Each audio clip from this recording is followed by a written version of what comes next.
அது ஒரு அழகான காடு. அந்த காட்டுல ஒரு காக்கை ஒரு குருவி ரெண்டும் ஒன்னா இருந்து ஒரே மரத்துல கூடு கட்டிக்கிட்டு ஒத்துமையா நண்பர்களா வாழ்ந்து வந்ததுங்க. காக்கா அது போட்ட முட்டைகளை பார்த்து சந்தோஷப்பட்டுக்கிட்டு இருந்தது. இவ்ளோ நாள்ல நான் அம்மா ஆகணுங்கிற கனவு நனவாக போகுது. இதை என்னால வார்த்தைகளால சொல்ல முடியல, பாட்டாவும் பாட முடியல. என்ன காயப்படுத்துறதுக்காக என்ன மலடின்னு சொன்னவங்க முன்னாடி நான் பெருமையா போய் நிக்க போறேன் அப்படின்னு சந்தோஷப்பட்டுக்கிட்டு இருந்தது. அந்த நேரத்துல ஆகாரத்தை தேடி போன குருவி அதோட கூட்டுக்கு வந்தது. சந்தோஷமா இருந்த காக்காவை பார்த்துச்சு. என்னாச்சு இதுக்கு?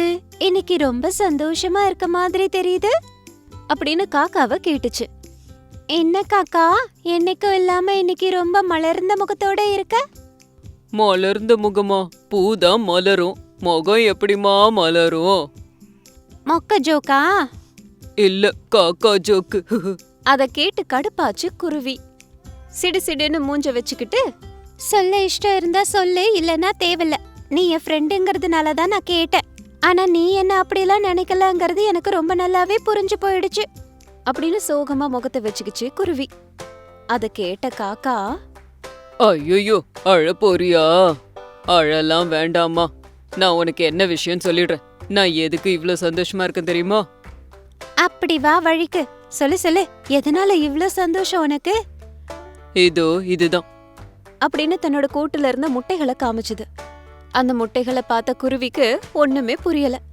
இவ்ளோ நாளா என்ன மலடி மலடின்னு எத்தனை பேர் சொன்னாங்க. ஐயோ, அத நினைச்சாலே எனக்கு இப்பவும் கண்ணீர் வருது. இப்ப நான் இந்த முட்டைகளை அடக்காத்து அம்மா ஆக போறேன். முத அம்மாங்கிற வார்த்தைய கேட்க நான் எவ்ளோ ஆவலா இருக்கேன்னு தெரியுமா? நீ அதிர்ஷ்டக்காரி போ. அந்த கடவுள் இப்பவாவது உன் ஆசைய தீத்தாரே. இப்பவாவது நீ அம்மா ஆயிருக்க, அதுவே எனக்கு போதும். இப்ப உனக்கு பசியே இருக்காதே. அப்படிலாம் ஒண்ணு இல்ல. அம்மாங்கிறது மனசுதான் சந்தோஷப்படுத்தும், வயித்த கிடையாதுல்ல. நீ என் முட்டைகளை பாத்துக்கிட்டு இரு, நான் போய் ஆகாரம் எடுத்துக்கிட்டு வரேன். நீ எங்க போற? நான் உனக்கும் சேர்த்து ஆகாரம் கொண்டு வந்திருக்கேன், சாப்பிடு அப்படின்னு தன்னோட கூட்டுல இருந்து 2 ரொட்டிகள் எடுத்துட்டு வந்து கொடுத்துச்சு. காக்கா அந்த ரொட்டிகளை வாங்கி சந்தோஷமா சாப்பிட்டுச்சு. இப்படி காக்காவும் குருவியும் பேசிக்கிட்டு இருக்கும்போது அந்த இடத்துல இருந்த கழுகு ஒண்ணு ஆகாரத்தை தேடி அலைஞ்சுக்கிட்டு இருந்தது. திடீர்னு அந்த காலநிலையே மாறி போச்சு. இடி மின்னலோட பயங்கரமான மழையும் பெய்ய ஆரம்பிச்சிடுச்சு. காத்து ரொம்ப பலமா வீச ஆரம்பிச்சுது. மரங்கள் கிளைகள் எல்லாம் காத்துல அடிச்சிட்டு போச்சு. திடீர்னு குருவி காக்காவோட கூடும் அடிச்சுக்கிட்டு போச்சு. அப்போ காக்கையோட முட்டைகள் வெள்ள தண்ணில அடிச்சுக்கிட்டு போச்சு. அத பார்த்த காக்கா அழுதுகிட்டே நின்னுச்சு. ஐயோ, என்னோட முட்டைங்க தண்ணில அடிச்சிட்டு போகுது. குருவி எங்க இருக்க? என் முட்டைகள் அடிச்சுக்கிட்டு போகுது, காப்பாத்தேன் அப்படின்னு தண்ணில அடிச்சிட்டு போற முட்டைய காப்பாத்துறதுக்கு முயற்சி பண்ணிக்கிட்டே இருந்தது. காக்காவோட சத்தத்தை கேட்ட குருவி தண்ணில அடிச்சிட்டு போன முட்டைய காப்பாத்துறதுக்கு வந்தது. 2 பறவைகளும் முட்டைய சுத்தி பறந்து போய்கிட்டே இருந்ததுங்க.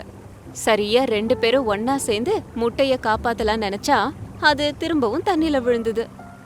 அந்த நேரத்துல அங்க கழுகு வந்தது. அத பார்த்து சிரிச்சுது. அத காக்கா பார்த்துச்சு. குருவி, அந்த கழுகு இங்க வந்து நிக்குது. அது சிரிக்கிறத பார்த்தா என் முட்டைகளை சாப்பிடும் போல இருக்கு. சீக்கிரமா இத காப்பாத்தி ஆகணும் அப்படின்னு சொன்ன உடனேயே காக்காவும் குருவியும் மழைய கூட கண்டுக்காம 2 பேரும் ஒன்னா சேர்ந்து முட்டைய காப்பாத்தணும்னு எவ்வளவோ போராடி முயற்சி பண்ணுச்சுங்க. அப்படி முயற்சி பண்ணிக்கிட்டு இருக்கும்போது கழுகு கத்திக்கிட்டே வந்து காக்காவை கொஞ்சம் குருவிய கொஞ்சம்னு கொத்திக்கிட்டு இருந்தது. கழுகே கழுகே, நீ என்ன பண்றன்னு உனக்கு கொஞ்சமாவது புரியுதா? இந்த காக்கா ரொம்ப நாள் கழிச்சு அம்மா ஆயிருக்கு. அது எவ்வளவு பெரிய விஷயம். அந்த பாக்கியம் எல்லாருக்கும் அவ்வளவு சீக்கிரம் கிடைக்காது கழுகுராஜா. கரெக்டா அதோட கோரிக்கை நிறைவேற சமயத்துல இப்படி பண்ணலாமா? இந்த நேரத்துல நம்ம தான் அதுக்கு உதவியா இருக்கணும். அதை விட்டுட்டு அதை சாப்பிட நினைக்கிறியே?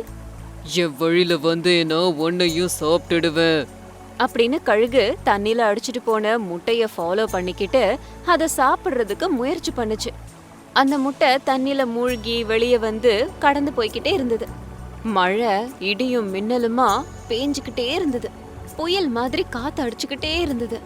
மழையில நனைஞ்சுக்கிட்டே மரத்துல இருந்த குருவி, இப்ப எப்படி இந்த காக்கை முட்டைகளை காப்பாத்துறது அப்படின்னு வெள்ள நீர்ல அடிச்சிட்டு போன காக்கை முட்டைகளை பாத்துக்கிட்டு இருந்தது.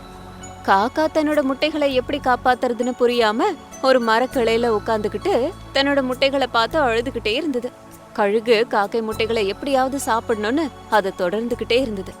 நல்லா அடிச்சுக்கிட்டு இருந்த காத்துல ஒரு கிளை பறந்து வந்து கழுக வேகமா அடிச்சுது. வெள்ளத்துல அடிச்சிட்டு வந்த அந்த காக்கை முட்டை ஒரு வழியா கரையில வந்து நின்னுச்சு. அத பார்த்த குருவியும் காக்கையும் அந்த முட்டைகளை பார்த்து அத பத்திரமா ஒரு மரத்து கீழே கொண்டு வந்து வச்சுதுங்க. கொஞ்ச நேரம் கழிச்சு மழை நின்னு போச்சு. மறுபடியும் காக்கையும் குருவியும் கூடு கட்டி ஒரே கூட்டுல வாழ்ந்து வந்ததுங்க.